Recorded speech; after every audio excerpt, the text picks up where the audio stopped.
ठीक है, तो अभी अब का टॉपिक रखते हैं, एक ग्रुप और हैविंग और क्लोज कहाँ पे लगाते हैं। ठीक है, उसे भी समझते हैं, प्रॉब्लम स्टेटमेंट क्या है और कैसे रिजोल्व करते हैं। तो मैं ना एक टेबल क्रिएट कर रहा हूँ।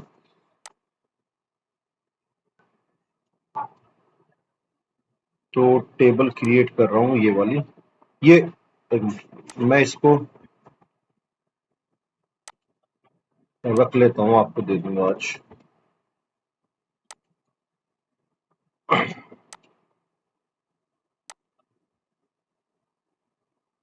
ये ऐसा तो नहीं कि तुम्हें लग रहा है कॉपी कर रहा हूँ, तो मैं मतलब लिख के दिखाऊंगा ये चीजें टेबल क्रिएट करने के लिए। Are you okay? ठीक। तो देखो मैंने इसमें क्या किया, मैंने ना एक स्टूडेंट की फीस बनाई, जैसे स्टूडेंट की कॉलेजों में फीस जाती है, तो वो टेबल बनाई है, स्टूडेंट अंडरस्कोर फी। अभी हम जो टॉपिक है, अभी जो टॉपिक कवर करने वाले हैं, उस टॉपिक का नाम है यहाँ पे ग्रुप बाई। ग्रुप बाई कैसे करते हैं, जो मतलब थोड़ा इसे बोलते हैं हम मैक्स मिन। ठीक है, इनको कैसे करते हैं, एग्रीगेशन फंक्शन। टॉपिक का नाम है aggregation function in SQL. Aggregation function में कि मैक्सिमम सैलरी निकाल दो, मिनिमम सैलरी निकाल दो, एवरेज सैलरी निकाल दो, उनका सम करके बता दो कितना टोटल आया इस बार। तो उन चीजों पे काम कर रहे हैं। तो जैसे उस अभी आप जो टॉपिक कवर करने वाले हैं उन्हें एग्रीगेशन फंक्शन कहते हैं, उसमें ग्रुप बाई और हैविंग क्लॉज यूज होते हैं, उसे हम सीखने जा रहे हैं। और hopefully we will cover within next 20 minutes. तो थोड़ा सीरियस ही रह के करना, आ जाएगा समझ में। तो मैंने I am creating a one table, that is table name is the student fees, student ID, student semester, student ID, ID होगी कोई भी, उसका सेमेस्टर कौन सा है, क्योंकि सेमेस्टर वाइज या ईयर वाइज ले कह लो, स्टूडेंट कोर्स कौन सा है, और उसका ट्यूशन फीस क्या है, अदर फीस क्या है, और उस पर रिबेट, अगर उस पर कोई रिबेट है या उस पर डिस्काउंट है वो, और उसकी ड्यू डेट क्या है, और उसने पे कर दी तो उसकी पेड डेट क्या है। ठीक है, ये वाला टेबल क्रिएट करना है। इसमें प्राइमरी की क्या क्रिएट कर सकते हैं हम, कोई बता सकता है? प्राइमरी की स्टूडेंट आईडी, अगर मैंने स्टूडेंट आईडी, हाँ, अगर सुन लो पहले, स्टूडेंट आईडी मैंने प्राइमरी की क्रिएट कर दी, तो एक सेमेस्टर का रिकॉर्ड चला जाएगा। मान लिया स्टूडेंट ए, स्टूडेंट वन है, स्टूडेंट वन का एक सेमेस्टर एक का चला गया, तो दूसरे सेमेस्टर में उसे फीस नहीं देनी क्या? तो दोबारा भी डालना पड़ेगा इसमें। तो फिर ये तो प्राइमरी की नहीं बन सकती।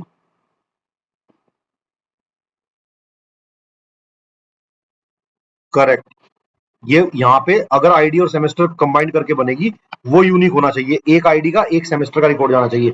तो यहाँ पे ना लिख के प्राइमरी की, मैंने यहाँ लिखी नेक्स्ट में प्राइमरी की किस पे लगे, student ID comma student semester, ये मल्टीपल पे दोनों को मिला के बन जाएगी। ये मैंने टेबल एक क्रिएट कर दी। यहां तक आई होप किसी को कोई डाउट नहीं होगा। टेबल क्रिएट करने के मैंने कर दिया इसमें स्टूडेंट वन फर्स्ट सेमेस्टर का, ये वाली 10,000 उसकी ट्यूशन फीस है, ये उसकी कौन सी फीस है, अदर फीस है, और ये उस पर रिबेट है। इस तरह का बना के मैंने सारा का सारा यहाँ पे डेटा इंसर्ट कर दिया। ये उसकी ड्यू डेट है। ड्यू डेट का मतलब समझते हो? ड्यू डेट का मतलब है ये उसे पेमेंट करनी थी उस तारीख में। ठीक है, और ये नल का मतलब है पेड डेट, पेड डेट का मतलब पे हो गई या नहीं, हो गई तो ये हो गई, नहीं तो नहीं। मैंने 2019 का रिकॉर्ड इंसर्ट कर दिया। ठीक है, ये इंसर्ट कर दिया। अब मुझे सेलेक्ट करना है सपोज, अब सेलेक्ट करने के लिए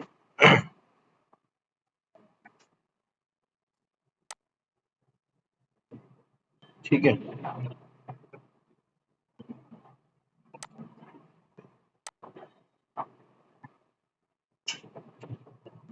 देखो समझो, अब मैं इसको हटा देता हूं यहाँ पे, और हटाने के बाद मैं यहाँ पे लिखता हूँ सेलेक्ट स्टार फ्रॉम, क्या नाम था टेबल का, student under score fee, I think मैंने यहां से लिया। जब मैंने यहां से रिकॉर्ड लिया तो मेरा ये सारा रिकॉर्ड आ गया। अब मैं चाहता हूं कि मुझे ये बताओ कि कितने स्टूडेंट की फीस ऑलरेडी पेड है, या कितने की ड्यूज है। मुझे बताओ कितनों की ड्यूज है, मुझे चेक करना है, बताओ कैसे चेक करूंगा, बोलो। वेयर, हाँ बिल्कुल, is to underscore paid underscore date is null, जहां पे नल है वो पेड नहीं हुई है, तो उन पे बैलेंस ड्यू है। मैंने रिपोर्ट निकाली और भेज दी कि इतने इतने बच्चों ने पे नहीं की। ठीक है, अब मैं चाहता हूं कि कितना टोटल, टोटल पैसा कितना ड्यू है, मुझे बताओ। टोटल कोर्स फी कितनी ड्यू है, मुझे ये बताओ। तो मैं लिखूंगा सेलेक्ट स्टार फ्रॉम, ठीक है, बताओ, select star from student fee, ये लिखना है? नहीं, मुझे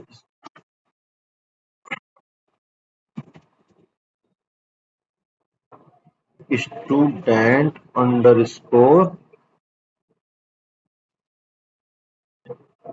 stew underscore course underscore, तो ये सम करके दे देगा। इसने दे दिया, कितनी है, 1,30,000 ड्यू है। अब मैं चाहता हूं कि नहीं, मुझे ना वो भी चाहिए कि ड्यू के साथ साथ ये टोटल फीस चाहिए, ये ट्यूशन फीस भी चाहिए। तो क्या करूं मैं, इसे ऐसे कर, प्लस प्लस, नहीं नहीं, प्लस चलेगा। प्लस अगर मैं लगाऊं, समझो, प्लस मैंने लगाया इस टू, ठीक है, अंडर स्कोर ट्यूशन फी चलेगी।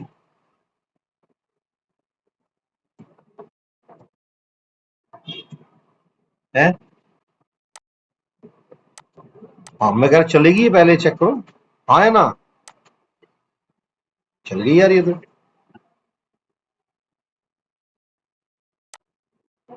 हाँ, दोनों का एक इकट्ठा कर दिया, टोटल बता देगा ये। अगर मुझे पता करना है कि मेरी कितनी है और फी डिस्काउंट, मैं इसमें क्या कर रहा हूँ, देखो मैंने इसमें क्या किया, टोटल मुझे, अच्छा एक बात बताओ, मुझे एक स्टूडेंट की पता करना है कि एक स्टूडेंट की बताओ टोटल फीस अभी उस पर कितनी है। मान लिया वो स्टूडेंट अभी 4 है, 4 स्टूडेंट की फीस बताओ अभी कितनी है। तो मैं क्या लिखूंगा, course fees plus tuition fees plus other fees, ऐसे करूंगा ना। इस टू भाई, ये तो टोटल अदर फीस भी तो है उसपे, समझो लॉजिक क्या होता है, उस पे 3 तरह की फीस है, कोर्स फीस है, ट्यूशन फीस है और अदर फी है। अदर फी, और माइनस करना है रिबेट, रिबेट भी तो है, रिबेट का मतलब उसे डिस्काउंट है, वो टॉप आ गया था तो उसे 10,000 रुपए छूट गए, रिबेट या डिस्काउंट। तो मैंने क्या किया, मैंने स्टूडेंट का फीस निकाल दी कि वो स्टूडेंट की फीस ऐड कर दे, और ये कर दे, ये कर दे, और माइनस ये कर दे फ्रॉम स्टूडेंट वेयर, वेयर बोलो, student under stu underscore ID equals to 4। 4 का बता दे भाई, 4 का क्या कंडीशन है। मैंने लगाया यहाँ पे, लगा के निकाल के बताया कि इसकी ना अभी 75,000 रुपए ड्यू है। समझ में आई, 75,400। अब इसमें ग्रुप बाई और हैविंग क्या करता है, सवाल यहां आता है। चलो अब एक काम करते हैं, अभी दोबारा रन करते हैं। अब मैंने ये रन किया, रन करके मैंने चेक किया। अब मैंने यहां पे एक स्टूडेंट 2 का ले लिया। देखो अभी 4 का तो एक ही रिकॉर्ड था, अगर मैं 1 की बात करूं तो 1 में मेरे 1 के 2 पड़े हुए हैं, 1 का सेमेस्टर 1 और सेमेस्टर 2। एक स्टूडेंट आईडी 1 है, उसका सेमेस्टर 1 और सेमेस्टर 2 है, और सेमेस्टर 1 सेमेस्टर 2 की मुझे फीस चाहिए। और मैंने क्या किया, यहाँ पे स्टूडेंट आईडी 1 कर दी। तो ये दोनों सेमेस्टरों का करेगा, वो एक का करेगा, पहले बताओ, बोलो भाई। देखो 10,000, ये ऐड होगा ना, 10,000 प्लस ये, प्लस ये, ऐसे ही होगा। कैलकुलेटर को एक बार ऑन करके चेक कर लो, तुम्हें ना पता लग जाए। बड़े घबरा गए तुम तो, पता ही नहीं क्या डर से बैठी हो। दोनों एक मिनट, पहले 10,000 लिया, प्लस, प्लस करके फिर क्या लिया मैंने, 2,200, प्लस ये वाला कर रहा हूं मैं, 10,000, 2,200, फिर 22,000, प्लस 22,000, प्लस फिर नीचे नीचे वाली रो की 10, ये तो हो गया मेरा 34,200।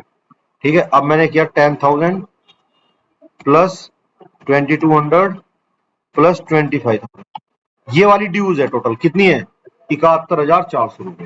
अब मैंने यहाँ स्टूडेंट 1 लगाया और चला दिया, अब मेरे 71,400 आ गया, इसने पूरा निकाल दिया। अब मैं चाहता हूं कि मुझे सेमेस्टर का पता लगे, कि मैं चाहता हूं कि एक सेमेस्टर में कितना है, कितने सेमेस्टर के उसके पास ड्यूज है, और सेमेस्टर वाइज वो पहले सेमेस्टर का क्लियर कर दे, इस वाले का, करंट वाले का कोई बात नहीं, 10 दिन बाद में दे दे।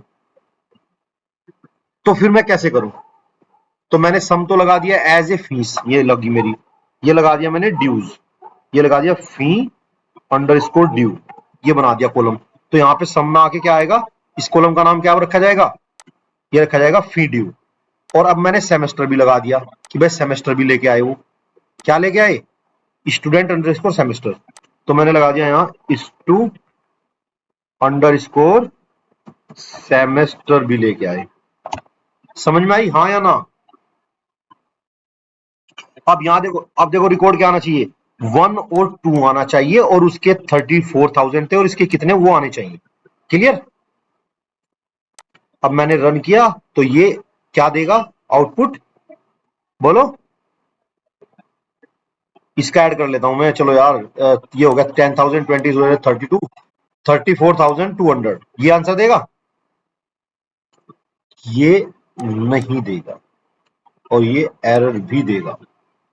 क्यों? अगर कहीं पे आपने एग्रीगेट फंक्शन यूज कर लिया, तो वो अगर उसके साथ डिफरेंट रो आ रही है, एग्रीगेट फंक्शन केवल सिंगल रो दे सकता है, सिंगल रो। अगर आपको उसमें मल्टीपल रो आ रही है, तो उसे बताना पड़ता है कि किसके बिहाफ पे उसे अलग अलग रो में आइडेंटिफाई करे। उसे बोलते हैं ग्रुप बाई। देखो उसने बहुत क्लियर दिया, उसने कहा कि column student fees, student semester, student fee का मतलब स्टूडेंट फी टेबल पे student semester must appear in group by clause और be use in aggregate function. या तो एग्रीगेट फंक्शन हो या तो वो ग्रुप बाई में यूज हो, अदरवाइज नहीं चलेगा। ध्यान रखना, किसमें हो, या तो एग्रीगेट एग्रीगेट हो या तो ग्रुप बाई। तो हम लिखेंगे यहां group by, GROUP group by, कौन सा, ये वाला कॉलम। तो देखो दो, हाँ देखो रूल समझो, देखो क्या है, या तो एग्रीगेट फंक्शन हो, सम, ठीक है, नहीं एवरेज, काउंट, अदरवाइज वो इस ग्रुप बाई में प्रेजेंट हो, तभी आप सेलेक्ट में लगा सकते हो, अदरवाइज नहीं लगा सकते। मैं रन करूं और चेक करके करूं। अच्छा, वेयर कंडीशन अब इसमें नहीं आती, जब ग्रुप बाई लगता है तो फिर इसमें एक मिनट, शायद नहीं वेयर आ जाएगी, ग्रुप बाई, हाँ हाँ ग्रुप बाई बाद में आएगी, सही कह रहे हो। एक वेयर कंडीशन ग्रुप बाई बाद में लगा देते हैं और रन करते हैं। ये रन हो गया, तो पहले सेमेस्टर और दूसरे सेमेस्टर का रिजल्ट आ गया। क्लियर? डाउट? रिपीट करता हूं, देखो इसका कॉन्सेप्ट ये है, जैसे हम सेलेक्ट लगाते हैं ना, तो सेलेक्ट में अगर हम एग्रीगेट, एग्रीगेट फंक्शन कौन से होते हैं, सम, एवरेज, काउंट, ठीक है नहीं, मैक्सिमम, मिनिमम। जब इस सेलेक्ट क्वेरी में सारे फील्ड या तो आपके एग्रीगेट फंक्शन हो, जैसे यहां पे मैक्स लगा दूं, यहां पे मैं मैक्स लगा दूं, कोई प्रॉब्लम नहीं होगी, मैक्स लगा दिया मैंने ये वाला, तो ये चल जाएगा। या तो एग्रीगेट फंक्शन हो सारे के सारे, आइदर ये अगर मैक्स, अगर नहीं लगा हुआ एग्रीगेट फंक्शन इसमें, तो फिर ये क्या करे, ग्रुप बाई में रखे। ग्रुप बाई का मतलब ये होता है कि वो उसे स्टूडेंट वाइज वो चेक करेगा कि यार 2 सेमेस्टर मिल रहे हैं, वो किसका सम करेगा उसे समझ नहीं आ रहा, तो वो इस पे स्टूडेंट सेमेस्टर पे ग्रुप बाई कर देगा। अब समझो एक बात, इसने क्या किया, अलग अलग सेमेस्टर कर दिए। तो यहाँ पे कुल मिला के बात ये है शॉर्टकट में, अगर एग्रीगेट फंक्शन नहीं लग रहा तो उसे ग्रुप बाई में लिख दो, दैट्स इट। ठीक है? दूसरी बात, अगर आपको यहाँ पे एग्रीगेट फंक्शन पे इस वाले सम पे चेक करना है कि जिसकी फीस 30,000 से ज्यादा हो या 35,000 से ज्यादा हो, केवल वही आए, तो आप ये सम करके उसे कंडीशन लगाओगे, और ये जो एग्रीगेट पे कंडीशन लगती है उसे बोलते हैं हैविंग। क्या बोलते हैं, क्या बोलते हैं, हैविंग। हैविंग का मतलब है, ये हैविंग भी वेयर कंडीशन है, लेकिन लग किस पे रही है, किस पे रही है, एग्री एग्रीगेट फंक्शन पे। अब मुझे ये लगता नहीं ये चलेगी यहां या नहीं, मैं एक बार चेक कर लेता हूं, फी इज ग्रेटर देन, ये वाला एलियास यहाँ चल, मुझे एक बार चेक कर लेता हूँ चलेगा नहीं चलेगा। ये इसने यहाँ पे दे दिया फी, फी नहीं मिलेगा, ये aggregate function as it is लिखना पड़ेगा आपको। इसका कुछ और तरीका भी है, वो बाद में डिस्कस करेंगे, ये एज इट इज लिखोगे चल जाएगा। अब ये बता देगा जिसका 35,000 से ज्यादा केवल वही आए, तो ये आ गया। ठीक है? देखो अब सुनो, मोटा मोटा समझो एक चीज से, अगर आप किसी भी एग्रीगेट फंक्शन के साथ दूसरे कॉलम आप लेना चाहते हो, तो उसमें आपको ग्रुप बाई लगाना पड़ेगा, और वो उनके ब्याह पे सेपरेट कर देता है। सेपरेट इन द सेंस, अभी देख लेते हैं, एक बार समझते हैं। मान लिया मैंने स्टूडेंट फी रन की, रन करके मैं चाहता हूं यहां वाली टेबल से कि स्टूडेंट 5 का रिकॉर्ड आ जाए। अब देखो 5 के 3 है, 3 रिकॉर्ड्स हैं। हाँ जी, हेलो। अब देखो, अब मैं चाहता हूं स्टूडेंट 5 के तीनों सेमेस्टर अलग अलग आ जाए, तो ये क्या करेगा, ये आपको सेमेस्टर ऐड कर दो और उसमें लगा दो, आप क्या लगाओ, ग्रुप बाई। तो ये सेमेस्टरों को जितने अलग अलग है उनके अकॉर्डिंग उन्हें अलग अलग कर देगा। ठीक। आप चाहते हो कि मुझे ड्यू डेट के भी यहाँ पे अलग अलग आ जाए, देखो ड्यू डेट अगर सेम है, अलग अलग लेने हैं, तो जिस कॉलम पे आपको अलग अलग लेने हैं, मैं देखता हूँ कोई और टेबल मिल जाए तो एग्जाम्पल की और बेटर हो जाएगा। अगर आपको कुछ और मिल जाए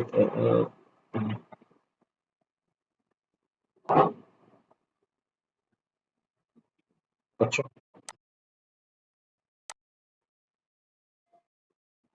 चलो स्टूडेंट टेबल से ले लो। चलो स्टूडेंट टेबल में समझ लेते हैं, कोई बात नहीं। ये कह रहे हैं select from student table, student, student ही थी ना ओनली, मैंने रन किया, ये आ गया। अब मैं चाहता हूं कि कोर्स वन में, ठीक है नहीं, पहले मैं चाहता हूं कि कोर्स वन जिसका है उसमें स्टूडेंट का पता लगे कितने हैं। ठीक है, ये मैं चाहता हूं। तो मैंने लगाया यहाँ पे एक क्वेरी लगाई। बताओ क्वेरी लगाओ, सेलेक्ट, बोलो, काउंट स्टार, स्टार का मतलब बता दे, from student where, where is to underscore course equals to one. जिसका कोर्स वन हो, जिसका बीटेक हो, में मुझे काउंट पता लग जाएगा। ये पता लग गया, 9 बच्चे हैं। अब मैं चाहता हूं कि मुझे हर कोर्स के साथ साथ उसकी ब्रांच भी अलग अलग पता लगे कि इस ब्रांच में इतने हैं, तो ब्रांच पे भी लगाना है मुझे। मुझे चाहिए कि ब्रांच वाइज पता लगे कि वन कोर्स के दूसरी ब्रांच के 4 बच्चे हैं, एक के इतने हैं और 3 के इतने हैं और 4 के इतने हैं या 2 के इतने हैं। मुझे ये लगाना है, समझ में आई। तो मुझे क्या लगाना है, यहाँ पे मैं लगाता हूं, यहाँ पे देखो अभी यहाँ पे लगाता हूं मैं ब्रांच, इस टू ब्रांच मिल जाए मुझे, ब्रांच कोमा काउंट किसे करे, इस टू कोर्स को, इस टू अंडर स्कोर कोर्स। अब देखो ये काउंट करेगा ब्रांच, जो ब्रांच वाइज सेपरेट, जब तुमने यहां पे लगाया, अब यहाँ पे वेयर के बाद क्या लगाओगे तुम, क्या लगाओगे वेयर के बाद, ग्रुप बाई, क्या लगाओगे, ग्रुप बाई। और ग्रुप बाई किस पे लगाओगे, स्टूडेंट ब्रांच। तो ये क्या करेगा, ब्रांच वाइज इन्हें ग्रुप कर देगा। कैसे समझो, जैसे 2 ब्रांच है तो 2 ब्रांच चेक करेगा, कहीं और भी है, 2 ब्रांच ये रही, और वो कोर्स वन होना चाहिए, ब्रांच 2। तो ब्रांच 2 के कितने कितने स्टूडेंट है, 2। तो आउटपुट क्या आएगी कि कोर्स स्टूडेंट ब्रांच 2 के कितने हैं, 2 रिकॉर्ड, जो कोर्स वन में पढ़ते हैं। फिर ब्रांच जाएगी वन, वन पे क्या चेक करेगा, वन पे एक है, एक ये है 2, एक ये 3 और एक ये 4। वन ब्रांच के कितने आएंगे, 4 स्टूडेंट आएंगे। ठीक है, ये नहीं लेगा क्योंकि मैंने एक का लिया हुआ है, 2 का हो गया। आउटपुट समझ में आई तुम्हें या नहीं आई अभी, भाई कंफ्यूजन हो गया तुम्हें तो यार, बताओ। नहीं नहीं, अगर देखो सुनो मैं बताओ। अच्छा तुम एक काम करो, इसे इसे हटा दो, 1 मिनट के लिए वेयर हटा दो। अभी तुम ऐसे रन करो, देखो ये क्या करेगा, समझो इतनी ब्रांच कोई नहीं है जिसके 4 स्टूडेंट हैं, ये 6 ब्रांच है जिसकी, उसके 4 स्टूडेंट है, 2 ब्रांच के एक है और एक ब्रांच का एक है। इसने ब्रांच वाइज क्या कर दिया, स्टूडेंट को निकाल के बता दिया। और अगर ब्रांच वाइज बात करूं, देखो मैंने क्या किया, ग्रुप बाई का मतलब है, देखो ग्रुप बाई का मतलब है भाई इसे ग्रुप कर दो। देखो आप गांव में भी होते हो ना, या घर में भी रहते हैं ना, तो ग्रुप बाई या कोई चीज इकट्ठी करते हैं कि एक काम करो, ये पेंसिल एक जगह कर दो, पेन एक जगह कर दो, बुक्स एक जगह कर दो, नोटबुक एक जगह कर दो, ऐसे करते हैं ना, कोई भी चीज इकट्ठी करते हैं सिमिलरली। तो हम उसे, तो यहाँ पे भी हम सिमिलर कर रहे हैं। तो वो कहता है कि ग्रुप बाई आप कौन से फील्ड पे करना चाहते हो, मैंने कहा स्टूडेंट ब्रांच पे कर दो। तो वो स्टूडेंट ब्रांच पे क्या करेगा, स्टूडेंट ब्रांच देखेगा 2, तो 2 की कितने ब्रांच है, 1 2 3, 3 रिकॉर्ड है, तो ये बता देगा 2 ब्रांच के 3 स्टूडेंट पढ़ते हैं। मैंने कहा कि एक ब्रांच के कितने पढ़ते हैं, 1 2 3 4 5, एक के और 6, एक ब्रांच के 6 स्टूडेंट पढ़ते हैं। और जिनकी ब्रांच नल है वो 1 2 3 और 4 स्टूडेंट पढ़ते हैं। तो उसने ग्रुप बाई ब्रांच पे कर दिया, और मैंने निकाल के उसके काउंट बता दिए कितने हैं। ये मैं स्टार भी लिख सकता हूँ, यहाँ कोई फील्ड का नाम भी दे सकता हूँ, कोई फर्क नहीं पड़ता। तो मैंने ऐसे किया, रन किया, रन करके बता दिया कि भाई जिसकी ब्रांच नहीं है उसके 4 रिकॉर्ड है, जिसके 6 हैं उसके ये हैं, जिसकी ब्रांच 2 है उसके 3 है, जिसकी ब्रांच 1 है उसके 6 रिकॉर्ड है। ये बात समझ में आई, हाँ या ना। दूसरी बात, अब मैं चाहता हूं कि ब्रांच के साथ साथ कोर्स का भी पता लगे कि इस कोर्स के, इस ब्रांच के इतने स्टूडेंट हैं। तो मैं एक और ले लूंगा चीज, क्या ले लूंगा, मैं इस टू कोर्स भी ले लूंगा, इस टू अंडर स्कोर कोर्स, इस टू अंडर स्कोर कोर्स ले लिया मैंने। और ये मुझे ग्रुप बाई में भी देना पड़ेगा। तो अब ये क्या करेगा, अब नया कॉलम ऐड कर देगा कोर्स की, इस वन कोर्स के एक ब्रांच, दो ब्रांच, तीन ब्रांच के इतने इतने स्टूडेंट है, ऐसे ऐसे बाई फॉरगेट कर देगा। अब इसकी आउटपुट क्या आनी चाहिए, आउटपुट ये आनी चाहिए इसकी, देखो कि यहाँ पे सपोज यहाँ क्या है, यहाँ इस टू कोर्स है, इस टू, दूसरा क्या है, इस टू ब्रांच है। समझ में आ रही है तुम्हें नहीं? तो यहाँ पे इस टू मान लिया कोर्स वन है, सपोज वन की ब्रांच मान लिया वन है, वन का मतलब ये वन बीटेक था, वन का मतलब यहाँ पे मान लिया सीएस था, टू का मतलब मैकेनिकल था, और थ्री का मतलब इलेक्ट्रॉनिक्स था। तो ये कोर्स वन के वन टू थ्री के काउंट बता देगा, इसमें हमारे पास दो स्टूडेंट है, इसमें हमारे पास तीन स्टूडेंट है, और इसमें हमारे पास चार स्टूडेंट है। तो अगर मैं देखो, अगर मैं चेक करूंगा एक कोर्स के तो टोटल 6 स्टूडेंट हैं, लेकिन अगर ब्रांच वाइज चेक करूंगा तो बताएगा एक कोर्स का, एक ब्रांच का दो, एक कोर्स का दूसरी ब्रांच के तीन, एक कोर्स के तीसरी ब्रांच के चार। मुझे ऐसे रिकॉर्ड निकाल के बता देगा। और ये रिकॉर्ड बताने के लिए मुझे क्या करना पड़ेगा, कोर्स भी ऐड करना पड़ेगा, और ये ग्रुप में बताना पड़ेगा कि अब ये जो ग्रुप बनाए इन दोनों के कॉम्बिनेशन पे बनाए, कि पहले कोर्स में ब्रांच के कॉम्बिनेशन पे काउंट पे निकाले।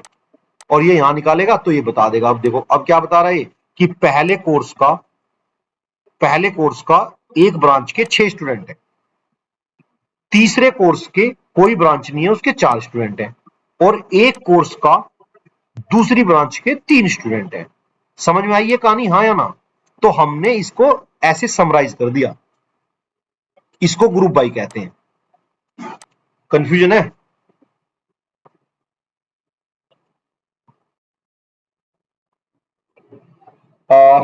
ठीक है, एक बार इंप्लीमेंट करो, एक बार इंप्लीमेंट करके फिर ना इसे चेक करो, और इसे ना लिख के चेक करो। अगर देखो आपको ना अगर कंफ्यूजन है तो इसे कवर कर देंगे, कंफ्यूजन नहीं है तो समझ लो। आप इसे थोड़ा सा अगर अंडरस्टैंडिंग कर लोगे तो अंडरस्टैंडिंग पर्पज में ना हैविंग के, क्लोज के, इनके काफी एग्जांपल आते हैं। बेसिक अंडरस्टैंडिंग तुम्हें लग गई क्या काम कर रहा है। थोड़ा सा जाके एक बार इसे प्रैक्टिस कर लो, प्रैक्टिस करने के बाद होप फॉर बेस्ट, कुछ ठीक कर लेंगे।